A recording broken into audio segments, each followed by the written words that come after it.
Yay! Okay. Hello, everybody. Today's June 25th.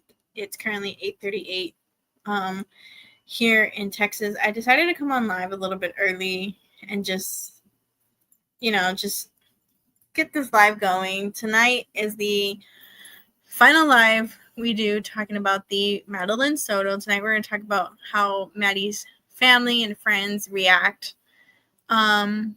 Interviews, lots of things. I do have some information I forgot to add on yesterday, so I'm going to do that today.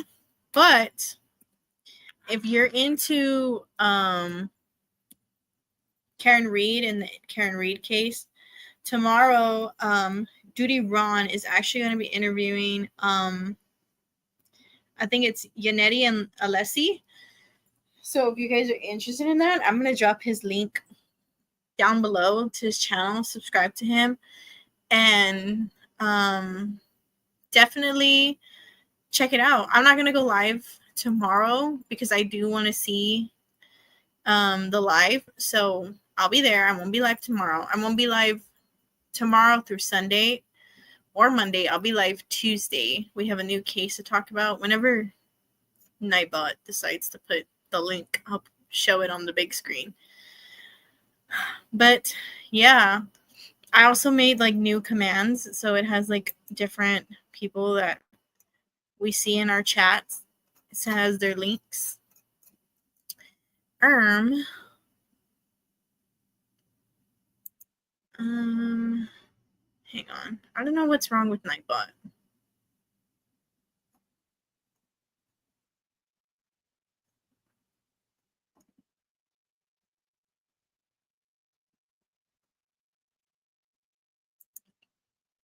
Did it go? Yay, it went. Okay, there it is. There's the link to his channel if you guys want to go and check it out. You're more than welcome to. I'll definitely be there tomorrow night. So yeah, I hope to see you guys on Duty Ron's live tomorrow. Duty Ron is an amazing. Him and Ed Wallace are so amazing. They really are. And then of course we have our lovely Dawn Marie. I have hers on here too. Dawn Marie. I even made one for Janelle and Turd. I put OBs on here as well. But let's go ahead and let's just get into tonight's live.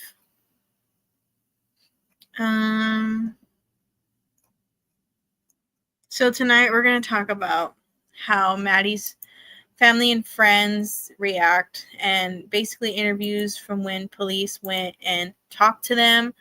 Now I'm in the corner because I think I finally figured out why we couldn't hear any volume. I had to make a new scene where it allows me to show like media. So if you can't hear, let me know. Because I don't know what's wrong with StreamYard. StreamYard has been giving me a rough time lately. I don't know what's going on, StreamYards. I might have to just change to a different streaming platform. Maybe like, what's the other one? I think it was Streamlabs. I might have to go to Streamlabs, but I don't want to because I kind of really like StreamYards. So hopefully you guys can hear everything. So if you don't know who Madeline Soto is, I suggest you go back to the first live we did, where we talked about the case, and then of course we even talked about her mom, Jennifer Soto. We did a live dedicated to her. We did 2 lives for Stephen Stearns, and then tonight is the final live. Basically just how everyone reacts, and just to conclude what we think about it. I was gonna do phone calls, but now that they have media presentation, it won't allow me to add a link. So I don't know what's wrong with StreamYards. Ever since they updated their things, a lot of things have gone wonky. So I don't know what's going on. But I do want to hear your guys' intake on this case. So leave me comments, whether it's now while we're live or after, because I definitely want to hear what you guys are saying. It's going to be a short live because I do want to talk a little bit about Darlene had sent me like this article of from what I read is PD busted like a ring and they saved 60 kids from a kind of like sex trafficking.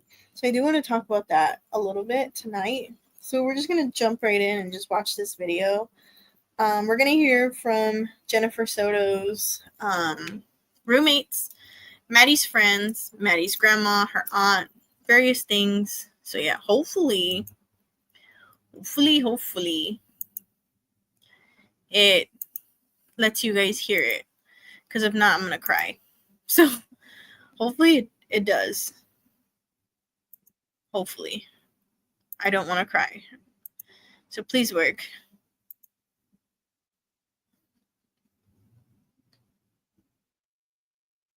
There's a reason firefighters always win water fights. Just like there's a reason Morgan & Morgan is America's largest injury law firm. Morgan & Morgan, forthepeople.com. Let me check my phone. Starts now. First at 10, Kissimmee police have released new audio of interviews with a roommate of Madeline Soto, her mom, and Stephen Stearns, the man charged with killing Madeline. Thank you for joining us. I'm Jesse Pagan. And I'm Summer Knowles. West Shew's Haley Crimble Home listened to the nearly 90 minutes worth of interview audio and shares the major takeaways tonight. In the interview, which was done here at this apartment complex in Kissimmee, the roommate says that Stearns was behaving oddly the day that Madeline was reported missing. And it also includes that roommate finding out that she herself may have possibly been a victim of Stearns, according to police. What was the relationship between Stephen and Maddie?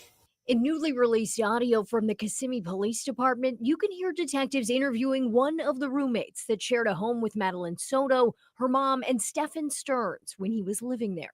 The roommate's responses are translated by another detective. She says that they were real close, almost like a, father type daughter relationship. Did any of it seem inappropriate? No, she never witnessed any of that. That gave her that impression. The detectives asked the roommate about seeing Stearns on the Monday that Madeline was ultimately reported missing. She said she saw Stearns when she came down for breakfast and lunch. She noticed that there was something odd about him because of the way he was just moving around the house, and then she saw 3 tools on the table, one of them being a hammer. She also told them she saw Stearns washing clothes. He says Stephen never washes clothes. In the interview, the detectives tell the roommate they found videos of her when searching Stearns' devices. All right. Tell her this next topic is going to be kind of sensitive to her. But we think Stephen was taking videos of her that she may have not known about. They showed the woman a photo that doesn't show her face. But I just need to know if it's her, 1, if it's her, and 2, if it's her bedroom. I take that as a yes. That's her in her room. They tell the woman they believe Stearns put the camera under her door. One of the detectives' last questions. All right, one last thing. Do you think Stephen has the capability to hurt Maddie? So prior to seeing these photos, she couldn't believe that he could do something or could hurt Maddie. Now that the photos that you just showed her, he's capable of anything, obviously. In Osceola County, Haley Crimble Home, West 2 News. And Stearns' trial has been set for September of 2025.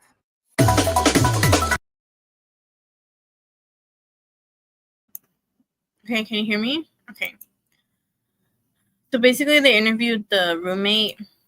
Remember I told you guys they found a picture on Stearns' phone of a woman, and they're like, oh, who's this woman? Well, the woman that they found, it's actually Jennifer Soto's roommate.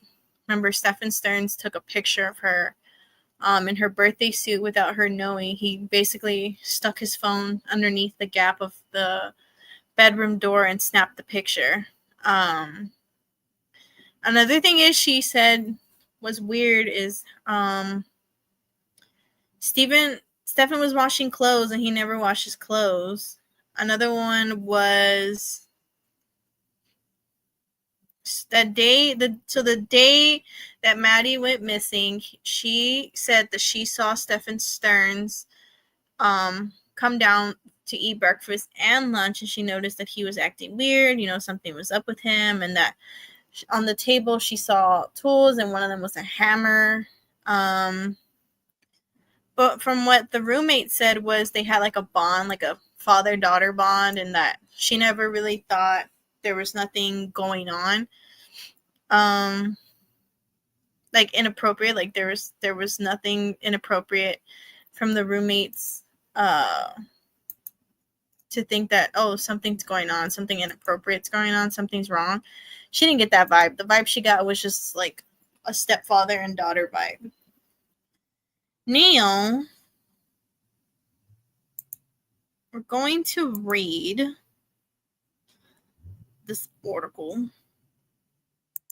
I removed it from the stage.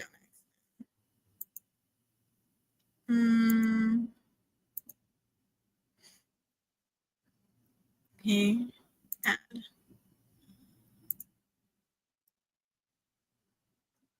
I'm still trying to find this 900-page thing so I can put it on my Discord. So if you guys want to see it, you guys can read it. But the 870 pages of investigative reports into the disappearance of and now murder of 13-year-old Madeline Soto of Kissimmee, released by the state attorney's office, gave a glimpse into what happened the night before and the day and the week she was killed.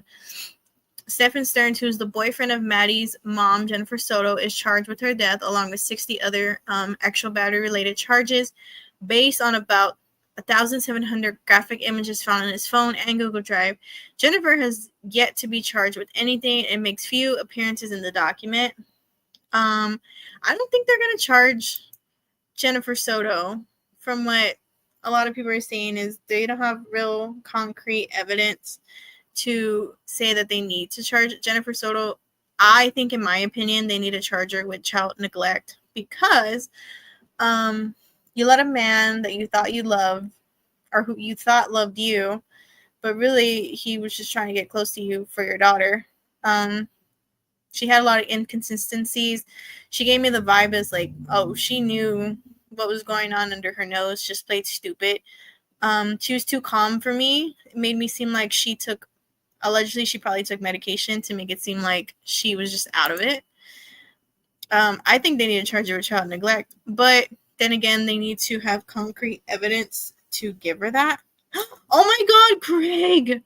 Hi, I've been thinking about you lately. I was gonna call you the other night, but I didn't know if you were busy or not. How are you? How you been? We need to catch up. I hope you're doing good. How was that rain? I know Leon Valley got some like heavy rain. Did you get the tornado? I heard there was like a tornado out there. We definitely need to catch up. We really do, Craig. Okay. Much of what was released consists of maps and tracked Stearns' cell phone and vehicle in the 3 days leading to his initial arrest. No, Maddie and Jennifer Soto's names are redacted throughout the report. From the report, Jennifer said in an interview she saw her at 11 p.m., her as in Maddie, at 11 p.m. the Sunday before, following Madeline's 13th birthday party at her aunt or grandmother's house, and sent her off to sleep in another room. As Jennifer said, she was tired and anxious from her workday. Stephen reportedly slept in an upstairs room with Maddie, which was, I think, bedroom 4. We saw it. He said he had come up from Northport in Southwest Florida that weekend and had moved out in December 2023 for a job that fell through to assist Jennifer since she had started a new job with new hours. Police interviewed someone whose name is redacted, who says she was Madeline's best friend, who noted Madeline told her she didn't get along with her mom. The two would talk and text every day, and the friend didn't get the text the morning of February 26th. She called Maddie's phone and got no answer. The same friend also stated there are roommates that also live in the home with Maddie and her mother, a possible reference to a family members like her grandfather who stayed there in intervals, and that she does not recall at the time when Stefan has ever brought Madeline to school. So basically, they're just talking to some of Maddie's friend, and right here they're talking to Maddie's best friend.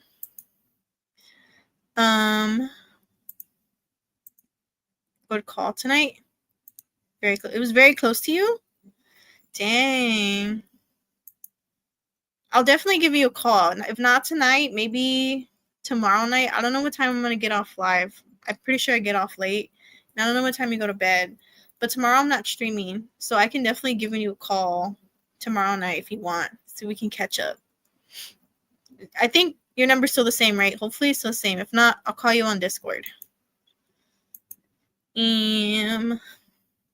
Yet, while Stefan said he drove Madeline to school and dropped her off that Monday just after 8 p.m. at a nearby church, the investigation timeline paints a different picture. Various surveillance cameras show Stefan at these times Monday, February 26th. So at 7:38, a man of Stefan's description, we saw it. It was Stefan. Is at the apartment complex dumpster throwing away Madeline's backpack and laptop and one white Croc of size 5'7". A matching one was found in her bedroom. Stern's silver Lincoln MKZ is seen next at 7:50 at the complex rear gate.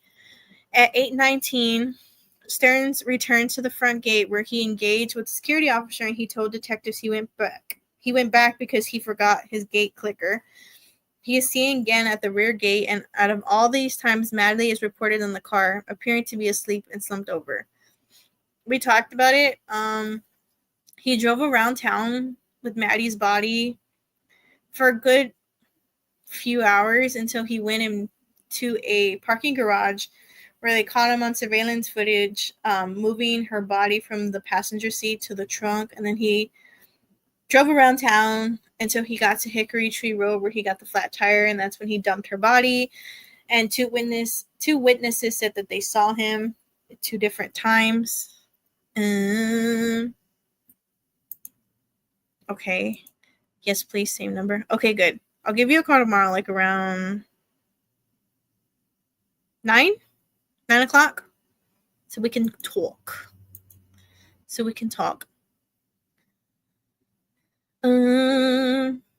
At 9:42 a.m., video shows the car matching the Lincoln subscription backing into a space at the top level of the parking garage at the Holiday Inn Vacation Club Administrative Office at John Young Parkway in Orange County, just north of State Road 528. A male matching his description is seen putting a limp body in the trunk. The News Gazette traveled to this garage last Friday at about 9:30 a.m. The top level of the garage was empty, but has cameras in each corner. On Discord, I have the maps of where they tracked his car location and his phone pings. It's all there. Just go under Stefan Stearns. We talked a little bit about it last night. 10:05 to 11:48 a.m. The Lincoln MKZ soon is seen southbound on John Young. Stearns said he returned home after 10 a.m. after visiting a vape shop that was closed. Later video shows the car headed eastbound on U.S. Highway 192 near Patron Settlement Road at 1:05 p.m. westbound. At 2:23 p.m. at 1:12 and 2:17 p.m. cameras at Hickory Tree Elementary showed Stearns' vehicle pass southbound, then northbound an hour later on Hickory Tree Road. This aligns with the investigative reports from the week Soto was still missing that put Stearns' vehicle in the area between 1 and 2:30. That day, the time when Stefan said he called a flat tire explaining why he couldn't go pick up Maddie at school. On March 1st, a forensic technician recovered the tire fragments near where the body was found on Hickory Tree Road. We saw the pictures as well of the crime scene, and we even saw, I think, the tire that he dumped. I don't know if it was at the storage unit he had. We even saw pictures of the storage unit. We saw it on... When was it? I think when we first did the live, so it was part 1. But if you want to see it again, I can show you the pictures again. At 4:35, camera showed Stearns back at the dumpster throwing a damaged tire and what appeared to be tire thread in the compactor.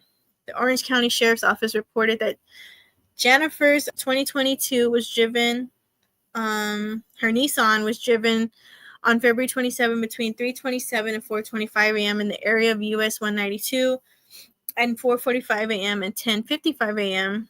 on February 28. The day Stearns was arrested for sexual battery, and 2 days before Maddie's body was discovered between US 192 and Southwest in Northport, Florida at 10:10 p.m. that night. The Sheriff's K-9 unit did a sweep of Jennifer's car and gave a final alert by the rear passenger wheel well. In the report, a neighbor stated they never saw Maddie walk to or from school because Jennifer drove her to and from every day. Among others who were interviewed, a Hunters Creek Middle School counselor conducted check-ins with Maddie in December and January, noted Soto, and reported her mom's boyfriend was living in the home and she didn't like him because he was weird, because he ate all their food, hangs out in the living room, and makes her feel uncomfortable. In December, mom's boyfriend was moving out from the home, and that made her happy. She never disclosed anything inappropriate happening between her and her mother's boyfriend. The last check-in was on February 6th, and Madeline reported that she was really happy and that things were going good with mom in school. The night of February 27th, Stearns showed investigators his and Jennifer's vehicle. He told the detective not to pay attention to the donut spare tire, and investigators noted a handgun in the rear back pocket of the driver's seat of the Lincoln, which Stearns said he usually leaves in the vehicle. A Sig Sauer pistol, a magazine, and a number of live rounds were also recovered from the apartment. While this was not noted again, a list of other things found in the car, including latex and cloth gloves, napkins, a knife, black jacket, and a tan blanket across the back seat. Finally, noteworthy and troubling, when an Orange County detective was transporting the mother to the site of the press conference, he noted that Jennifer referred to Maddie using past tense several times when she mentioned her. 9 o'clock's good for you? Okay, good. So they talk about Jennifer's car passing through the crime scene from between 3:27 and 4:25, and then again at 4:45 to 10:55, the day Stearns was arrested. Now, do you think it was Stephen Stearns, or could it have been Jennifer Soto? Let's just say, allegedly, Stearns told Jennifer, like, hey, this is where I dumped Maddie's body. You think Jennifer went to go see for herself? Because obviously somebody went, because it alerted the dog on the passenger wheel well. Could it have been Stearns who wanted to go back and check if she was still there? Could it have been Jennifer who wanted to go check to see what Stearns had did to her? Another one is, some neighbors said, they never really saw Maddie walk to school. Basically, Jennifer took her to school. Even the grandma said it herself, and I think it was the Telemundo interview, that it's not common for Stephen Stearns to take Maddie to school. It was always Jennifer. So she didn't know why Stephen decided to take her that day. Quite frankly, remember, the grandma does not like Stephen Stearns at all. They didn't even want him at her birthday party like the night before. So yeah. And then they interviewed a counselor who did check-ins, and Madeline told her counselor that her mom's boyfriend was living in the home and she didn't like him because he was weird, because he ate all the food, he hangs out in the living room, and he just makes her really uncomfortable. And when the detectives asked, if Madeline ever said, he was being inappropriate with her, counselor said no. Of course, Maddie's not going to tell her counselor, like, this is what's really going on at home, because if Stephen Stearns, I'm sure Stephen Stearns and Jennifer Soto might have threatened her and said, you better not tell nobody. So, of course, she's scared. She's not going to say nothing. Remember, even when Stephen and her were in the room just them two. He had a padlock. I'm pretty sure he locked that door, and he had a gun in his nightstand. So he basically showed Maddie that he is the boss. We even read the affidavits when he told her, if you don't do these things to me, you're not going to get your phone, you're not going to watch TV, you're not going to do anything. So basically he had control of Maddie, and Maddie had to do it because she was scared and she was threatened because Stefan made himself look like he was the bigger person. He was the one who was in control. While Jennifer really didn't give a flying, like, didn't care. She was just like, whatever, you know? So now let's see Minipolitan. But first I'm going to let this play.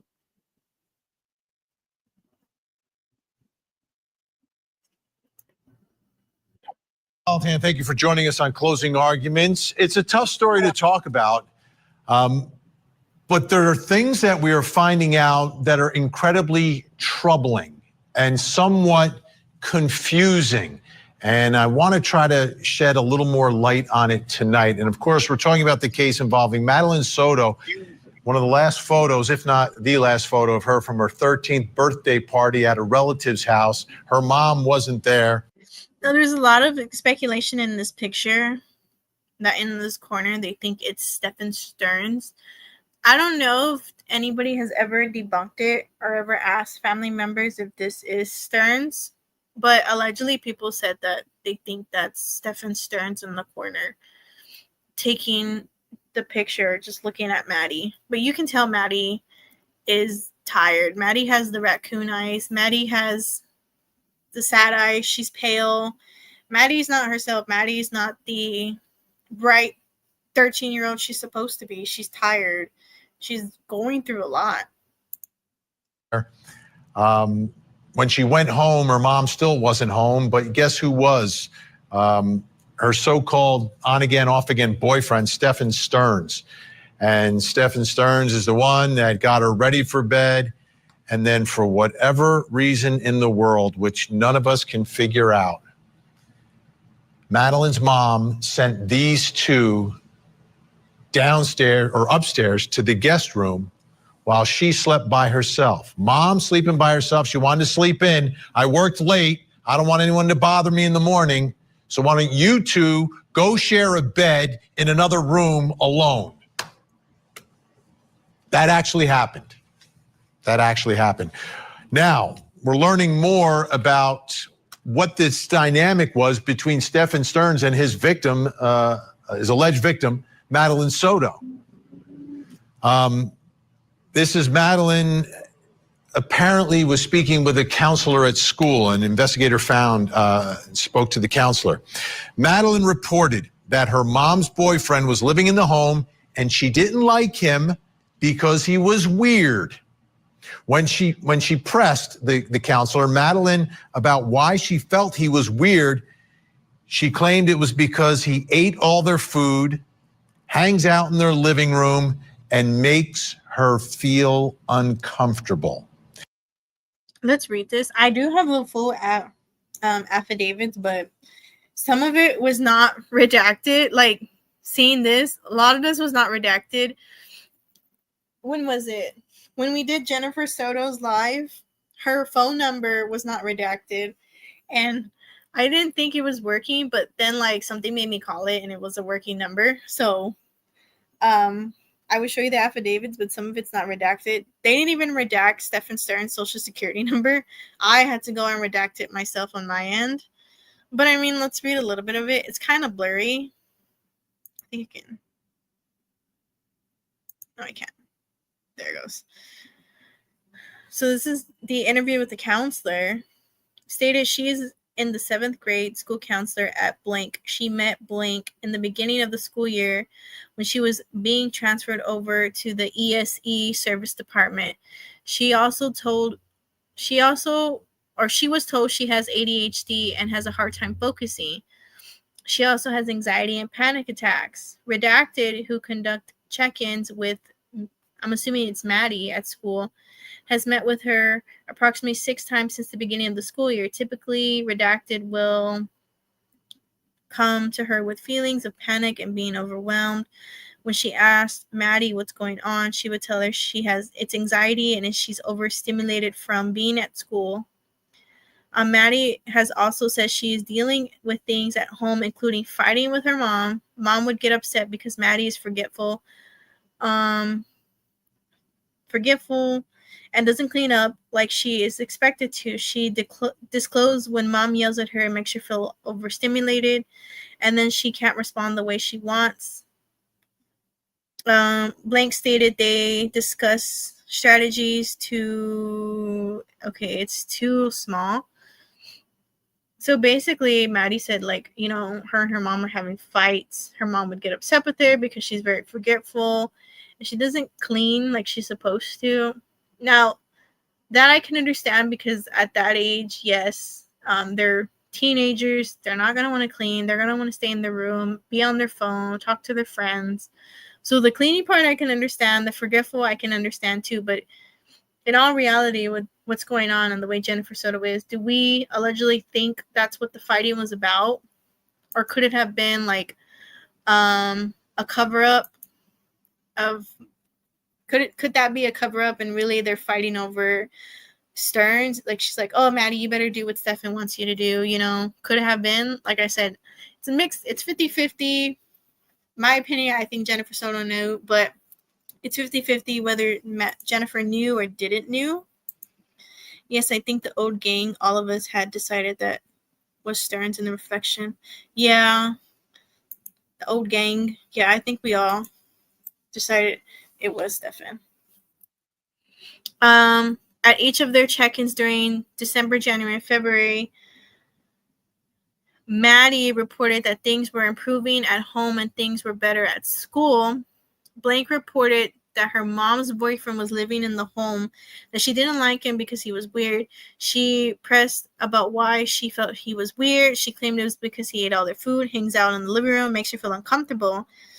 Blank reported in December that mom's boyfriend was moving out of the home and that made her happy. Blank never disclosed having depression or suicidal attempts. Never disclosed any relationship dynamics between her mom and her boyfriend's mom. She also never disclosed anything inappropriate happening between her and her mom's boyfriend. Blank's mom told Blank that Blank was seeing a therapist weekly. Blank's grades appeared to be stable, seemed to be improving since December, when she started to report things were getting better at home and at school. Her last check-in was on February 6, 2024, and Blank reported that she was really happy things were good with mom and at school. So between December, January, and February, things were improving because Stefan Stearns was really not there. Remember, he went home because he said he had a job. But then he came back later in February, and that's when things went to life, and Maddie was not feeling it. Of course, like I said, Maddie's not going to tell her counselor the real truth because obviously if they were threatening her, she's not going to speak up. She's scared, you know? And there's a lot of people that are like, well, why didn't she tell her real dad? Like, why doesn't the real dad know? We're going to hear the real dad himself say it in an interview. You know, Maddie never really said anything. Like I said, if someone is threatening you, especially if you're a young teenager, you're not gonna say anything. You're scared.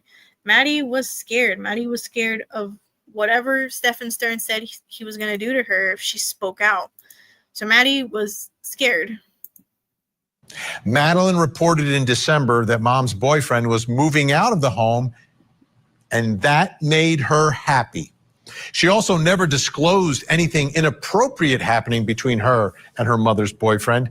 Since December, she started to report things were getting better at home and at school. Their last check-in was on February 6, 2024, and Madeline reported that she was really happy and things were good with mom and at school. Okay. One more interview. This is with Madeline's friend. Remember, she's 13 years old. Madeline's friend further stated that Madeline only mentioned her biological father briefly, but she was always on a call with her stepdad, Stefan. Stefan and Madeline were always texting each other or talking on the phone. Madeline loved him, and they were really close. Stefan is Madeline's mom's boyfriend, and he's been in her life for a long period of time. Stefan recently moved out of the home, but he still visits often. Stefan and Madeline's mom were also very close. Madeline talks to Stefan at least 2 to 3 times a week on the phone. Okay, let's read this part. This is from the friend to the best friend. So they've known each other since they were in the 4th grade. She's also close with Jennifer, which is Maddie's mom. Has never told her anything about running away, other than if she did, she would run away to the woods and find a place to stay. Blank told her she didn't get along with her mom. Blank had heard from another friend that Blank's mom told her she was going to kick her out of the house and disown her when she turned 18 or 19. She talked to Blank every day on the phone, and Blank would always text her every morning when she woke up, and thought it was odd that she didn't receive the text that Monday, the 26th.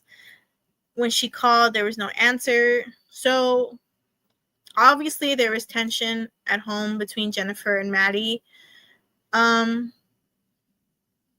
The friend was close with them both. She would always talk to Maddie. So when she didn't get the text from Maddie, she knew something was wrong, something was weird. She called Maddie, nothing happened. Now, right here, where it says that we're assuming Jennifer told Maddie that when she turns 18 or 19, she's going to kick her out and disown her. Usually some parents say that. They're like, oh, when you turn 18, 19, you're an adult. You got to fly and be on your own. I'm going to kick you out. But you never tell your child you're going to disown them. Like, you can never disown your child. That's your own flesh and blood. So the fact that she's telling her 13-year-old daughter, oh, when you turn 18 or 19, I'm going to kick you out and I'm going to disown you. Like, really? Jennifer Soto is the mother of the year, guys. Woohoo! She's really not. I mean, I'm just being sarcastic. Blank further stated Blank only mentioned her biological father briefly, but she was always on a call with her stepdad, Stefan. Stefan and Blank were always texting each other or talking on the phone. Blank loved him and they are really close. Stefan is Blank's mom's boyfriend and he has been in her life for a long period of time. From what we read, they've been together for 7 years. So Maddie was either 6 or 7 years old when Stefan dated Jennifer Soto. We did the math. It was like 6 or 7, if I'm not mistaken. I'm leaning towards 7 years old. Stefan recently moved out of the house, but he still visits often. Stefan and Maddie's mom were also very close. Blank talks to Stefan at least 2 to 3 times a week on the phone, but also texts with him. She usually talks to him on the phone in the afternoon and night, describes Stefan as very interesting in Blank, and Blank would tell him about things going on at school. Blank never disclosed to her anything inappropriate that Stefan said or did, and she has never witnessed anything inappropriate between Maddie and Stefan. Normally, Maddie's mom or grandparents bring her to school. She does not recall a time Stefan has ever brought Maddie to school. So obviously when Stefan claimed he took Maddie to school, that was already a red flag for the family, because like she said here, it was always Jennifer Soto or the grandparents who took Maddie to school. Quite frankly, remember, the family does not like Stefan Stearns. But the fact that she said that, Stefan and her were always texting and talking on the phone, and that she claimed she loved him, in my opinion, generally, I don't think Maddie really means that. I mean, I think she's just putting up a front because Stefan's telling her to. Like I said, he threatened her, so she's basically covering his ass and making it seem like, yeah, we text, we talk. I love him. He's the best. But in reality, no, he's really not the best. And we can all tell Maddie probably does not think that. But also texts with him. She usually talks to him on the phone in the afternoon and at night. And then it's either Madeline or Madeline's friend described Stefan as very interested in Madeline, and Madeline would tell him about things going on at school. Madeline never disclosed to her anything inappropriate that Stefan said or did, and she's never witnessed anything inappropriate between Madeline and Stefan. Normally, Madeline's mom or grandparents bring her to school. She does not recall a time when Stefan has ever brought Madeline to school. So that's from her friend. Let me bring in our experts and our guests. Joining us in Orlando, Florida, psychotherapist and CEO of Life Counseling Solutions, Dr. Janie Lacey. True crime live streamer on YouTube, Gray Hughes of Gray. Okay, I'm gonna stop it here. I'm not really a big fan of Gray Hughes. I'm sorry. I've seen some things regarding Gray Hughes, and I'm just like, I'm not really a big fan of him. But if you are, hey, I support you still. But me, I'm like,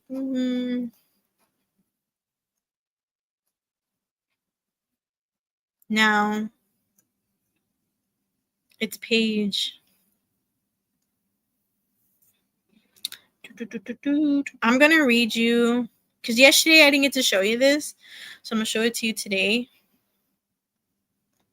Of Stearns' emails. We read some of it. We didn't read all of it.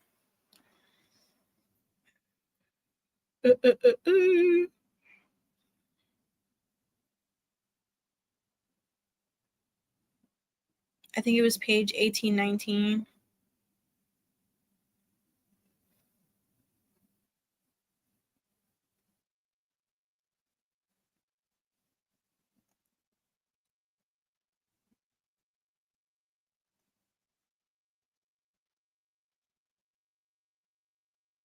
It's things he said to his parents that stood out. I bookmark it, so it's right here somewhere. I have to find it.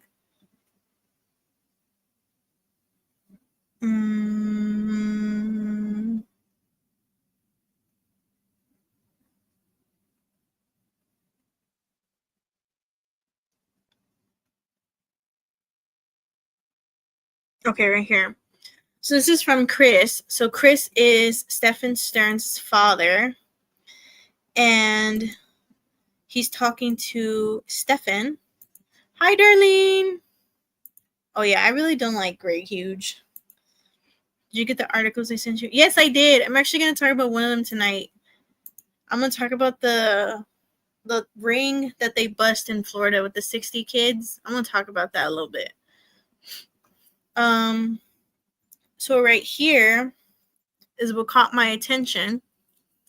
I keep thinking about how you would never rat out a friend. It really made me mad, and I feel like you value them over us when you let them get away with stuff. Don't be doing that again. We all know, obviously, Jen was heavily involved in this, and I am disgusted that she is free and you are not. This is not all your fault. You need to think about yourself more than her, less. She sure isn't thinking of you, and how can she help you right now? The whole family is willing to stay quiet and let you take the fall for everything. When you do that, you're hurting us too. Please get out of your head over this and start talking to your attorney.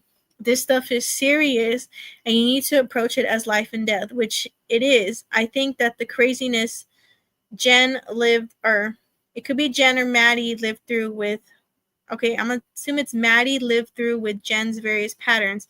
Not a stable life at all for a child. I do pray for, I'm assuming either Maddie or Jen, and for you daily. I am thrilled that you are working out again and have physical outlets in the stress. I hope you can get your coffee and candy straight out quickly. So this is the mom apparently talking. So obviously Stefan Stearns and his family know that they know something that we don't know, and we're all going to assume, and we're all going to say it. Jennifer Soto was involved. She even said it right here. We all know Jen was heavily involved in this, and I'm disgusted she's free and you are not, when it's not all your fault. So that right there should give the red flag to detectives and be like, you know what? Let's go back and interview Jennifer Soto. Let's start looking into Jennifer Soto and ways that we need to involve Jennifer Soto. if Stephen Stearns knows something, Stephen Stearns should just say, you know what? Here's what I know. I'm going to rat out on Jen. Throw them both in. I mean, he's already in jail. Throw her in there as well. I mean, what does he know that we don't know, and why is he protecting Jen? Obviously, Jen is protecting him because, remember, when we saw the interrogation of Jennifer Soto, the police called her out and was like, why did you tell him to get a lawyer knowing that he sexually abused your daughter? I mean, for Christ's sakes, they showed her a picture of his man stairs, and then they showed her a picture of him graping Madeline, and all of a sudden she decided to play the blind mice and was like, I don't recognize that. And then she ended up saying that, oh, the sexual stuff is not evil, but Maddie going missing and her being murdered, that's evil. So you're basically saying that you were okay with your boyfriend sexually abusing your daughter? That right there should definitely make the cops be like, no, we're gonna pursue some things in Jennifer Soto, because no normal parent is gonna say something like Jennifer did. I've always said in the beginning, Jennifer Soto was never a concerned parent. If you want to see a concerned parent, you should look at Riley Strain's mom. If you don't know who Riley Strain is, we can talk about Riley too, but Riley Strain's mom was a very concerned mother. She showed all the signs of, where's my son? Where's my kid? She literally cried. Jennifer Soto cried crocodile tears. Like, Jennifer Soto was putting up that front, and I think to this day now and forever on, she'll still always put up a front. I'm always going to say it, in my opinion, allegedly, she knows something, and I think she was heavily involved in this. I have my rights. Well, I have my opinions, and my opinions are that she was involved in this. You cannot show me, unless you show me like concrete proof that she wasn't, then I'll be like, okay, I'll take that back. She wasn't involved, but there's no proof for you to show me she was not involved. But then again, there's also no, in detectives' view, there's no proof in them saying it either that she was involved. We only go by her inconsistencies and certain things that didn't match up. But I think they should at least charge her for child neglect. I don't think it'll give her the max sentence, but it'll give her some sentence depending on it. But yeah.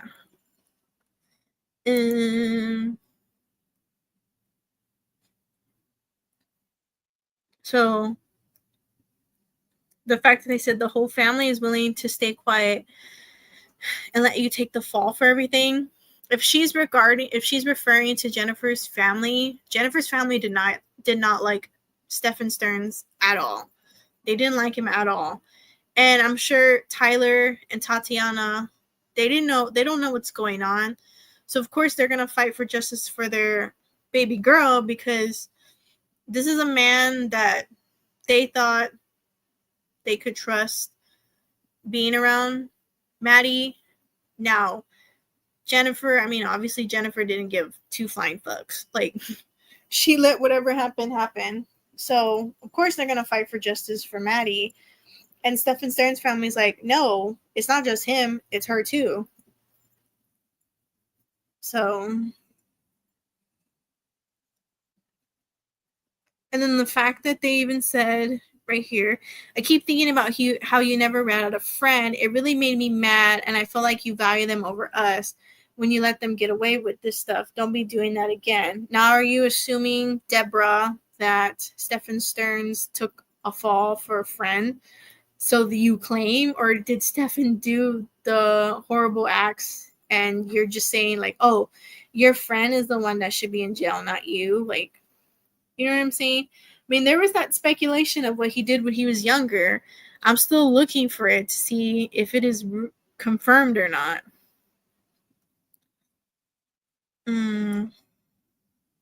He doesn't really talk about it. He talks about the book.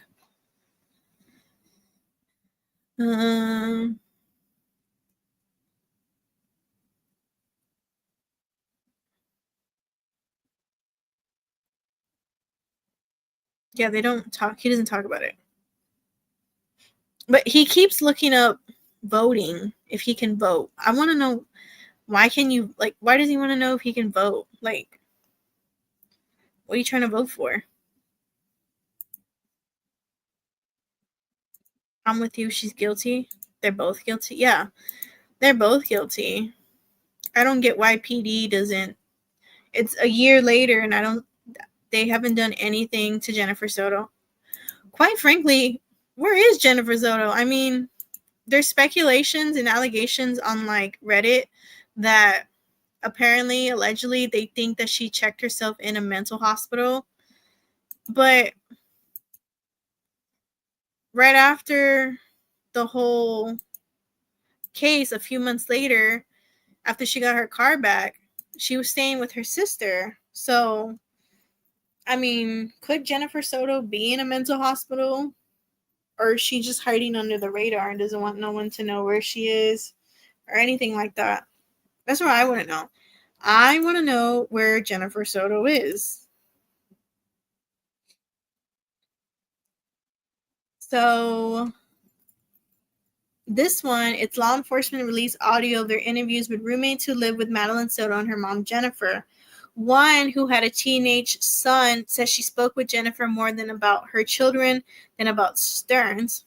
Jennifer shared more of the issues of Stearns not bringing money into the house, not being able to hold a job, and the mental issues he had that led to that when he lived in Kissimmee Townhouse. When did he work? He spent money on stupid stuff, the roommate said. She also noted Maddie referred to Stefan like a father figure. I said that heavy-hearted now. There was never a moment where I thought he would hurt her or there be anything inappropriate, the roommate said. I don't bring anyone like that around my son, thinking about it makes me feel stupid. I wish I had paid more attention. I feel guilt. Like I didn't pay attention to what was going on. I prided myself on being the third eye to protect our kids. So this is just another roommate. She's basically saying that, she feels some type of guilt because she thinks that she should have paid attention more. And if she paid attention more, maybe what happened to Maddie, she could have prevented it. She could have spoke up and said something. She said she didn't know anything about the sleeping arrangements between Jen, Maddie, and Stefan, and that Jen never said anything about suspecting Stefan was sexually abusing Maddie, and said it was inappropriate that Jennifer had anything to do with Madeline's murder. I can't see her being okay with this or allowing this to happen. The only time she says she saw Maddie and Stefan together was when they were in his upstairs room together playing video games. She said she texted Jennifer if it was okay, and Jennifer replied, "It's all good." So a second roommate says she heard noises coming from the guest's bedroom next to hers the night of February 25th, but thought it was Stearns. The following morning around 10:30, he was present, and she said there was something odd about him, the way he was moving around the house. In a separate interview, the roommate noted Stearns looked nervous that morning. So this one, the one that's talking, the second roommate, that's the same roommate that Stefan Stearns took the picture of her in her birthday suit without her knowing. So, I mean, she says it right here, the night before, on the 25th, she heard a noise. She thought it was Stefan in the guest bedroom. Now, mind you, they slept in the guest bedroom, Stearns and Maddie. So that noise could have been Stefan, I don't know, maybe allegedly strangling Maddie or allegedly having her do these horrendous acts to him. She didn't think to get up and check what was going on.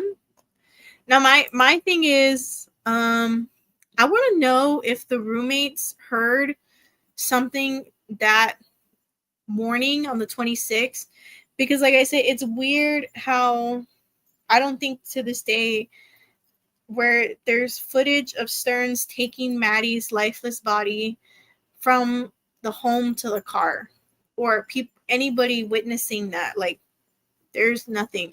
We live in 2025. You would think at least somebody's Ring camera or Vivint camera or something would catch it, or if somebody was up walking their dog or something would at least catch it. But no, nobody knows. Nobody knows exactly how he transported Maddie's body that quietly. Do we think allegedly that Stefan had help moving Maddie's body to the car? Do you think Jennifer Soto helped him allegedly move Maddie's body to the Lincoln car in the passenger seat?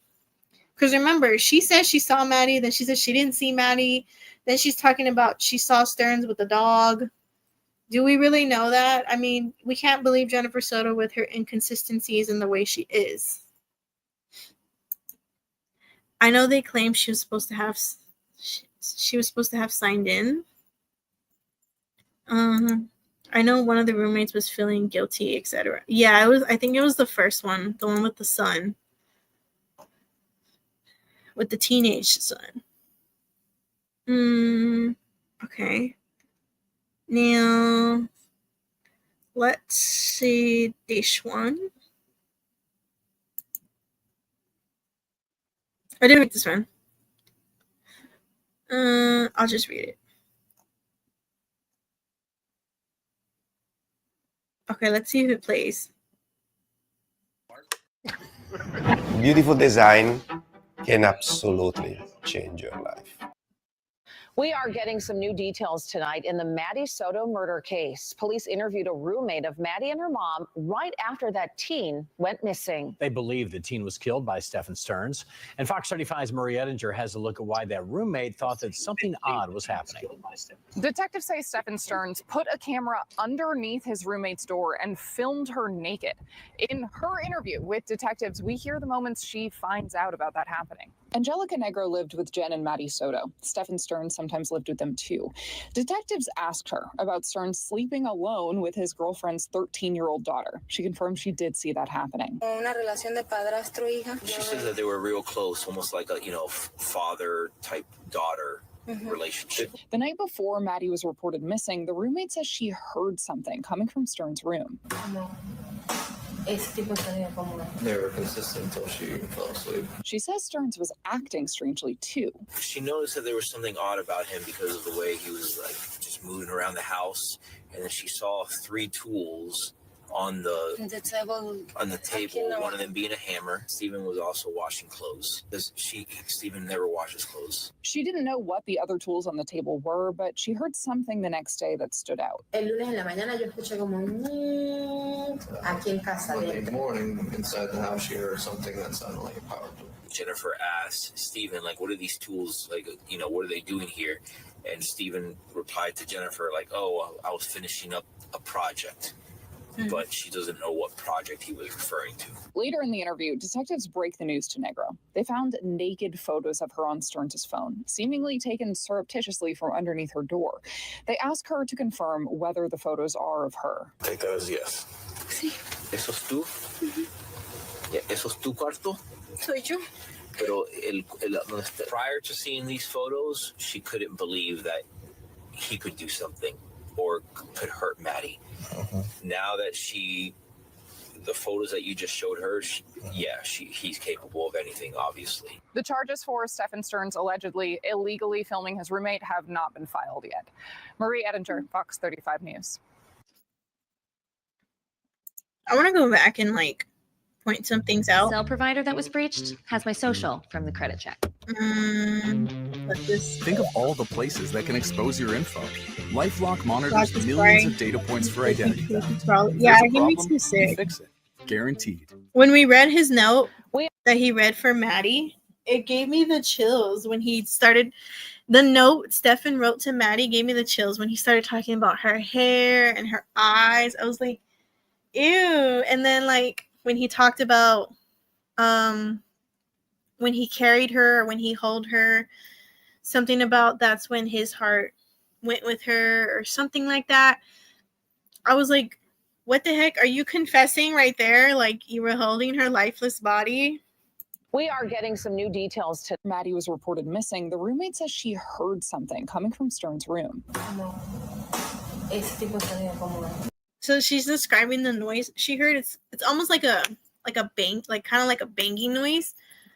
It could be many things. And then the one that really caught my attention was the power tool. When she heard the power tool or the drill, when she heard it like making that noise when you're drilling like a hole or something, that caught my attention. Like, what are you doing? Like, what could you possibly be drilling in that room? Like, you're not Bob the Builder, so what are you building in there?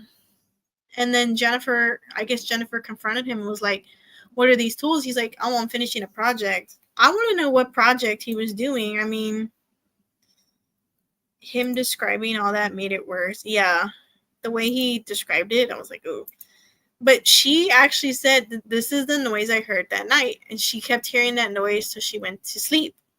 They were consistent. Stern's room.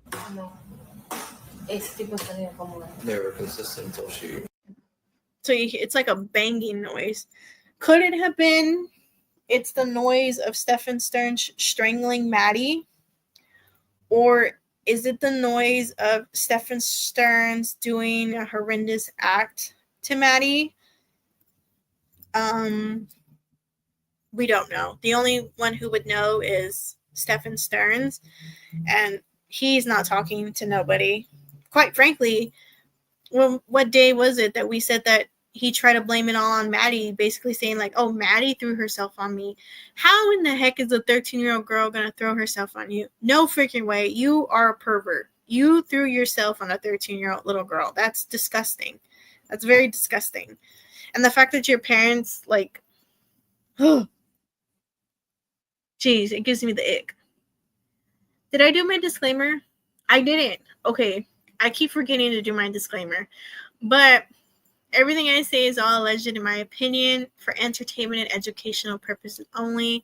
I get my trusted sources from trusted websites, news stations, trusted sources. I'm not responsible for anyone else's actions, their opinions, comments, anything like that. So yeah. But the roommate kind of described, you know, those noises she heard. Now, this one, his parents are just sick, in my opinion. Yeah, his parents are sick, especially the mom. I don't know why, but I feel like Deborah Stearns gives off, what's his name? Brian Laundrie's mom. I feel like they're kind of similar in a way. I don't know. Deborah Stearns just gives me that vibe. I don't know. It's just something with Deborah that gives me that vibe that she's kind of similar to Brian Laundrie's mother. I don't know. It's my opinion. I feel like just the way she talks and the way she says things, I don't know. They give me similar vibes. So this last night I didn't get to show you. Hopefully everything's redacted, but it's pictures of the car. So they redacted the pictures of Maddie where it shows physical pictures of Maddie slumped in the front passenger seat. But it's basically just of the car. And I wanted to show you that they had pictures of the car where it was traveling to. So they basically knew Stefan knew he was fucked either way. He knew he was going to jail. But it has pictures of the car. But like I said, they redacted the part where you can't see Maddie. Obviously, right here, if Maddie was right here, they just made it a little bit darker so we can't see it. But you can obviously see Stephen Stearns driving it. I think they actually do show Jennifer Soto's car. So right here, they actually have the footage video of Stephen Stearns moving Maddie's lifeless body to the trunk. And now they're going to show you just like pictures of him where he is by himself. So before this up, it was of him and Maddie. So of course they redacted where you can closely see Maddie. Now here you can kind of tell someone's with him, but of course they made it like darker so where you can't see it. But this is here where he's driving by himself. Now, I think they actually do show Jennifer's car. think they do. And I just wanted to show you guys that because I didn't get to show you yesterday.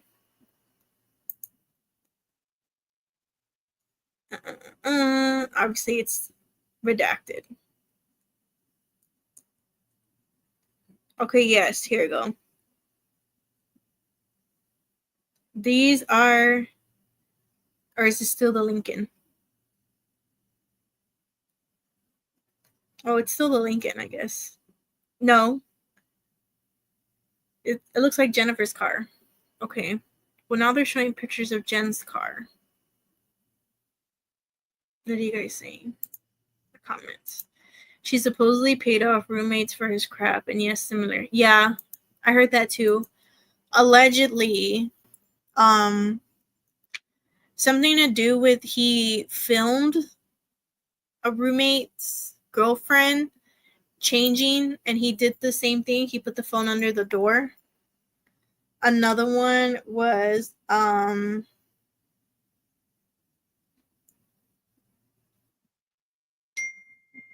something about hang on. Something about he allegedly put his glory water and try to spike women's drinks to try to get them pregnant. That I seen all over Reddit.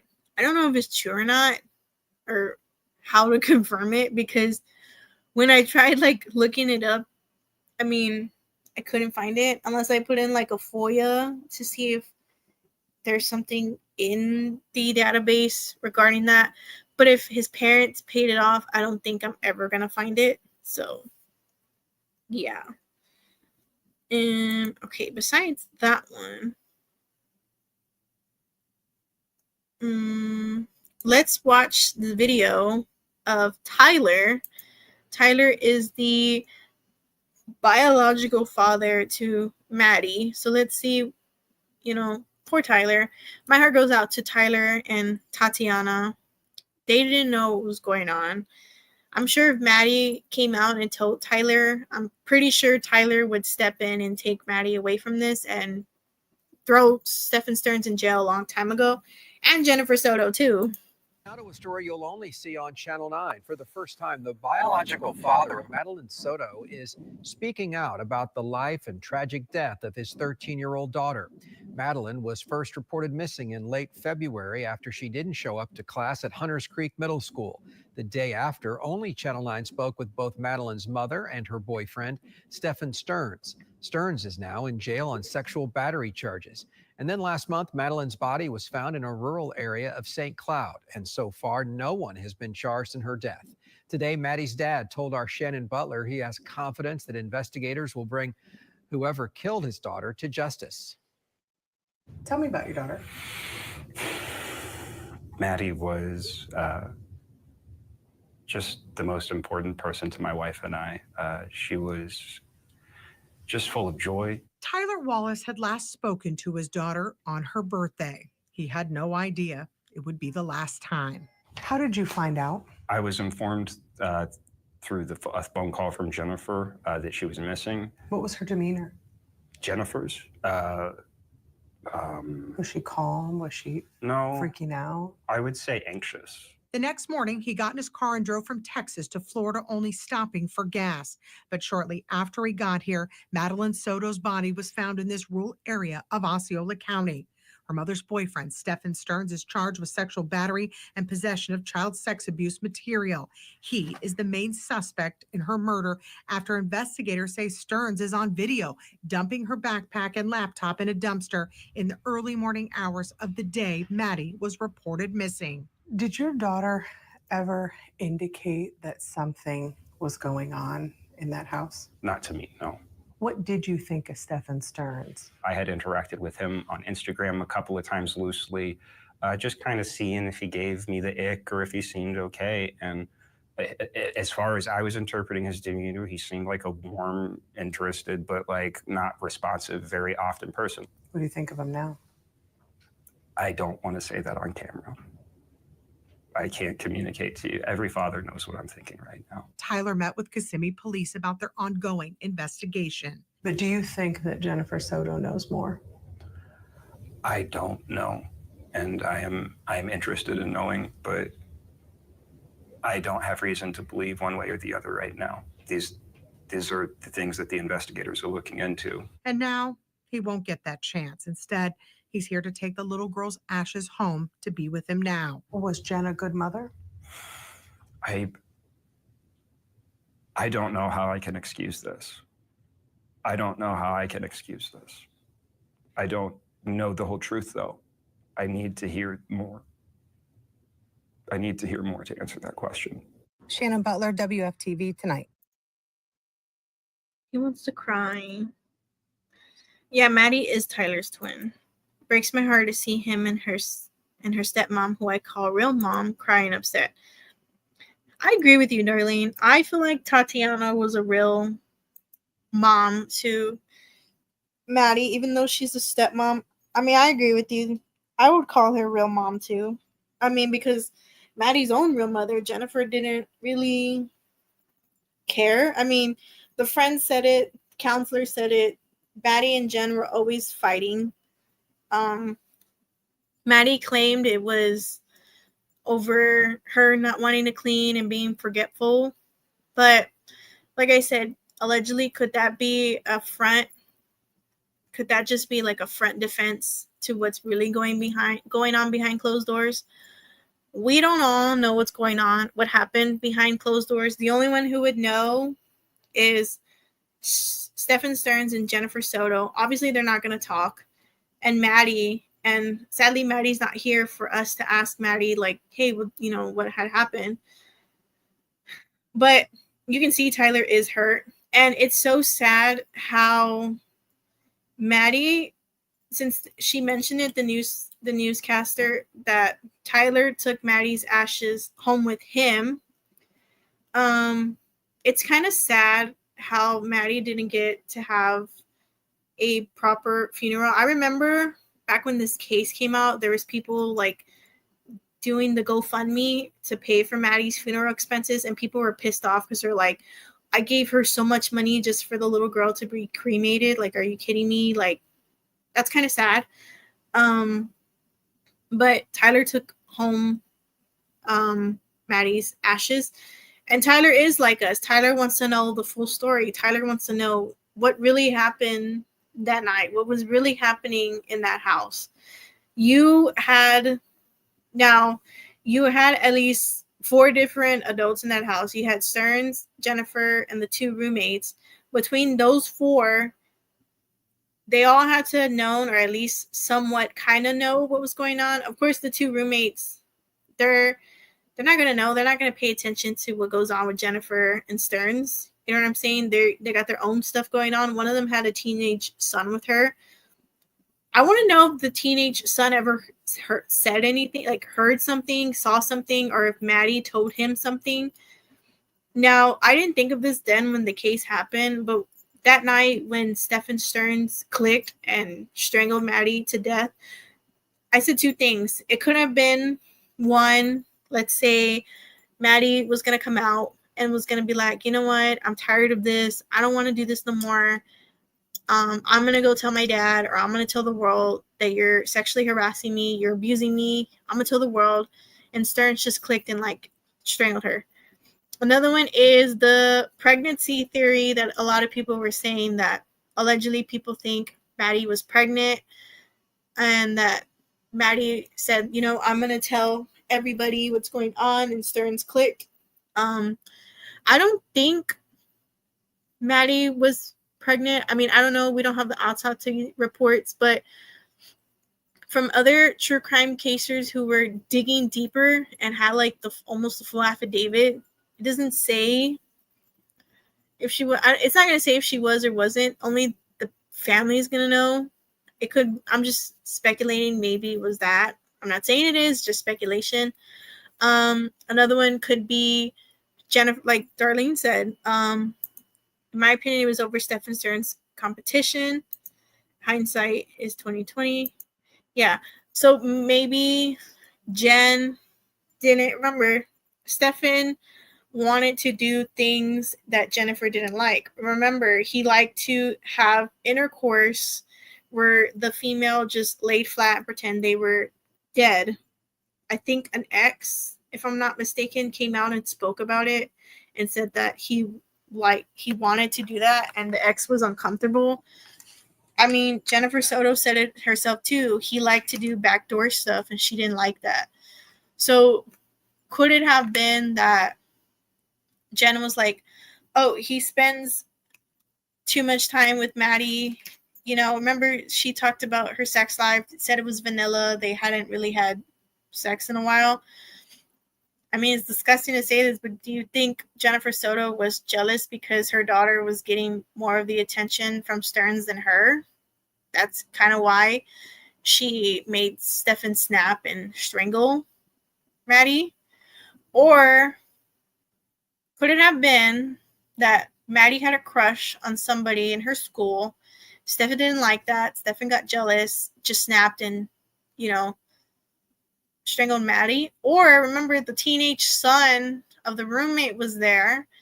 Do you think him and Maddie were getting too close and like spending too much time together? And Stefan didn't like that and told Maddie that night, like, you need to leave him alone, you know, and he just strangled her to death. It's a lot of possibilities. Absolutely. In my opinion, it was both. Yeah. The woulda, shoulda, couldas. Yeah. I mean, it can be anything. It's a lot of things, but I agree with Tyler. We all want to know what happened. He wants to know what happened. I mean, he wants to know what was going on behind closed doors to his daughter. I mean, I'm pretty sure if Tatiana came out, Tatiana would say the same thing. She wants to know what was going on with Maddie. But I'll answer your question, Tyler. When she asked you, Jen Soto a good mom? Hell no, she's not a good mom. Hail to the no. She's not a good mother. She's not at all. She is like almost like Ruby Frankie. Heck no. She is not a good mom.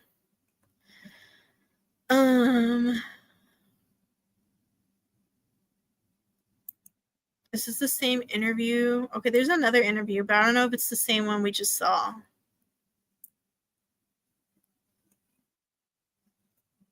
Was the other one 3 minutes and 48? No, okay. Let's see this one.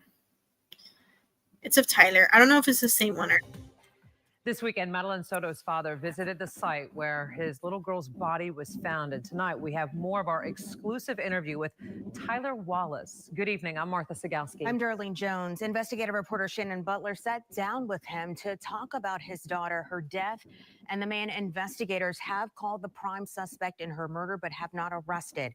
She's live here in the studio with us. And Shannon, quite an interview.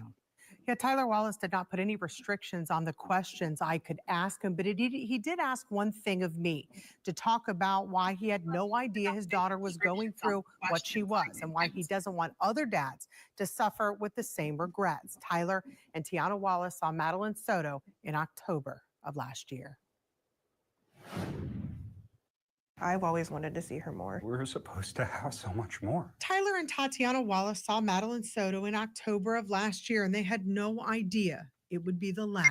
She meant everything to us. The couple kept in touch, paid child support, and gave a little extra for things like flute lessons.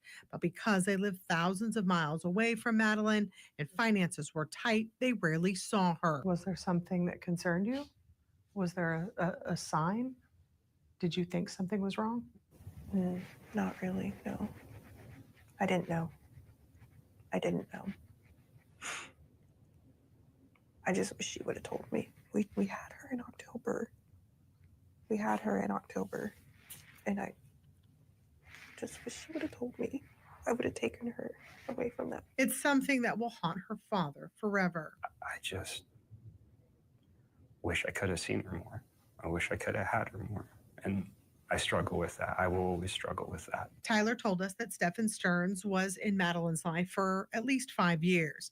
He didn't know him well, but had no reason to believe that he would soon be arrested, accused of sexual battery, and with having dozens of graphic recordings. And now there are so many questions about what happened and why. I don't know yet the whole story, and it's painful to be in that state of waiting to understand how I feel. But the truth is, I don't know how I feel yet. It's hard. It's flip-flopping and speculating, and that's difficult. That takes a toll on you.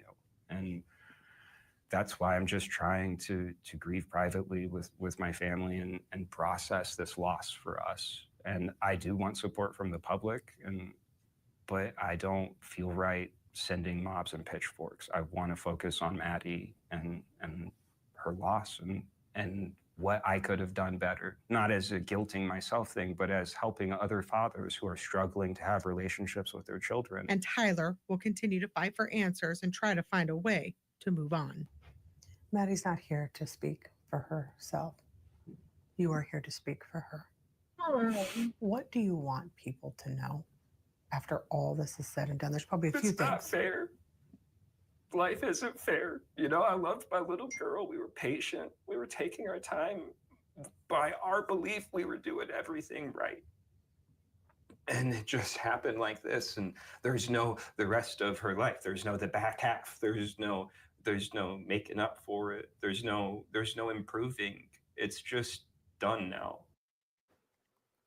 On Friday, we told you he was trying to get Maddie's ashes to bring home. His attorney did get those ashes from Jen Soto. Actually, he and his family are headed back home with those ashes and a whole lot of heartache, darling. All right, thanks, Shannon. Incredible reporting there.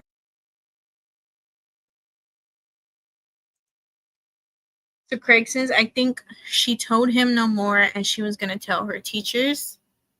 I think so too. It's a lot of things that probably made him snap. But seeing her father cry and Tatiana made me cry. I was like, geez, you know, it sucks. It really does suck. But I think that is all I have for Maddie's case.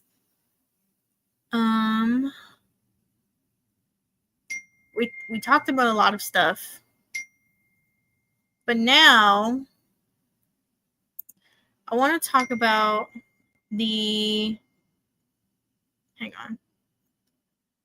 I want to talk about the case that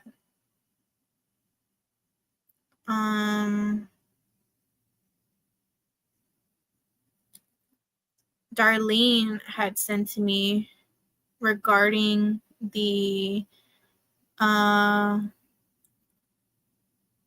ring, I guess the trafficking ring that they busted in Florida, where they saved like 60 kids.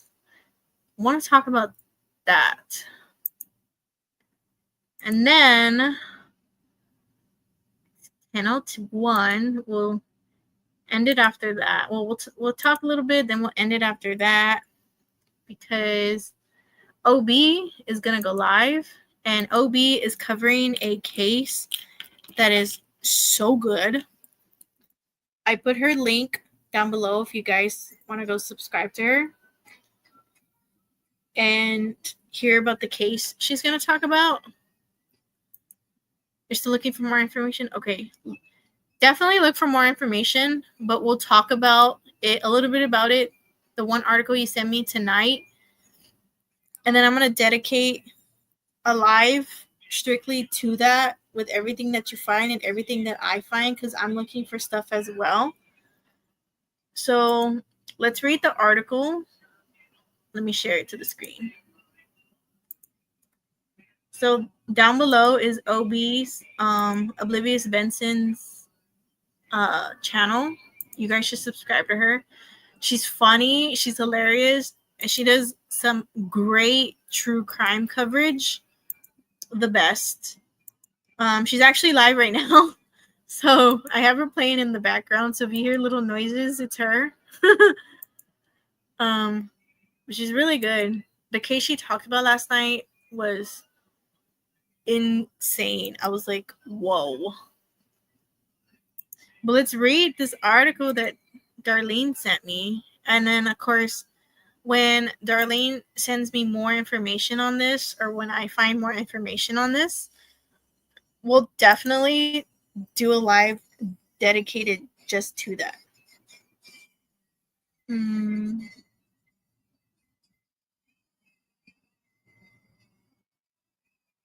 Okay. So, 60 missing kids rescued in the largest child rescue operation in U.S. history. So it's a video. Oh, it's not a video? Okay.